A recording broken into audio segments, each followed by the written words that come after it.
Hello. I want to talk about this idea of an empath flare up that a lot of you may be experiencing right now, or like me, just moving through that. I was just in this last week, and it feels really important to talk about.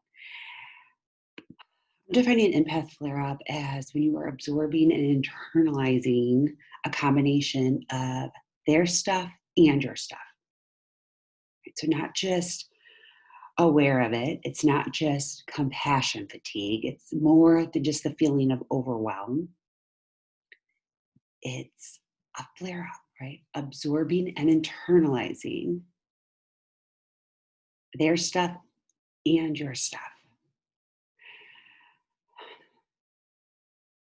It will feel like you're burdened and struggling by the heaviness, feeling the weight of it, feeling all the emotions.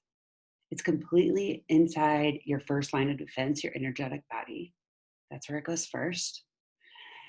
And then we're having or have already had the emotional reaction to it. So now we're on to the absorbing and internalizing it.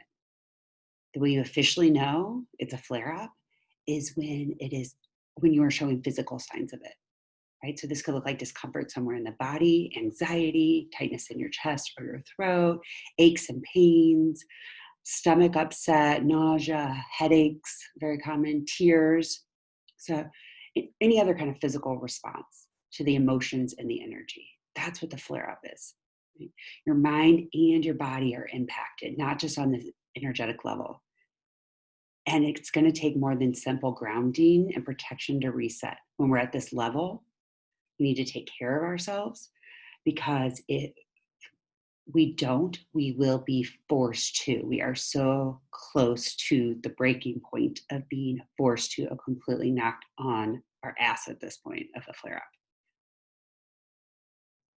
And when you are at the point of the empath flare up, you have trouble holding space for others in a healthy way. You may be confused, doubtful of how to show up, how to use your gifts, even what your gifts are, what they look like at the time, how to take care of yourself, how to be there for others. A lot of times, this is where we are continuing to give, and just losing sight of taking care of ourselves completely. Right? When in a flare up, it is not the best time to be out there holding space for everyone else, shining all your light out. It's a time to take care of yourself. It's a time to ask for help, to receive. That's such a big word for us empaths. Receive, receive, receive. Ask for the help, but then receive and accept the help that you ask for. So often, just the asking for help is foreign to us, and then we do it and we feel better just for asking, like, oh my gosh, I did it, I asked for help.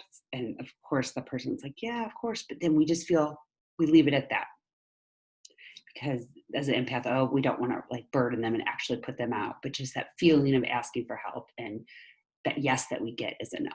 But it's not enough. We need to actually receive that help. When you're in an empath flare up, you want to be curious about what's going on. What of this is mine and what isn't? This is when we call your own energy back in and release what isn't yours. This is when it's time to cut cords. I love a salt bath when I'm in a flare up. That is my go to. But it's time to nest. It's time to rest. It's time to call it back in and take care of you. And once you call that back in and are in your energetic potency again, then you can spread those wings and fly. This time a little wiser, hopefully using your tools for yourself first, grounded and protected. When you start to feel yourself taking it on again, do your work before it gets in all the way. As an empath, though, sometimes it's going to get in. Just know that. Don't judge yourself for it. Remember this conversation moving forward and these R's. When you're in the flare up, release, rest, reset, recharge. You are allowed to be struggling no matter what's going on outside of you, no matter what's going on in the world or in others' lives that make your struggles seem like less in comparison. You are allowed to struggle.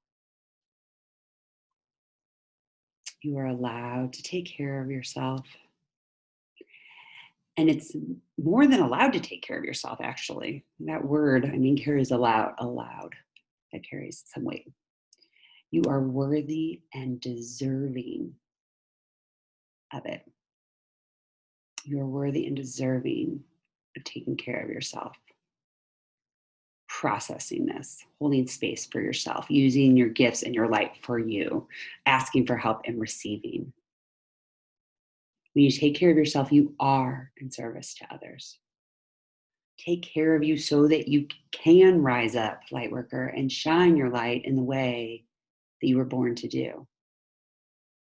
You have a calling, a purpose, a reason for being here, for being born into this body in this time with these sensitivities and these gifts. Remember, being an empath gets to be your superpower, not your cross to bear.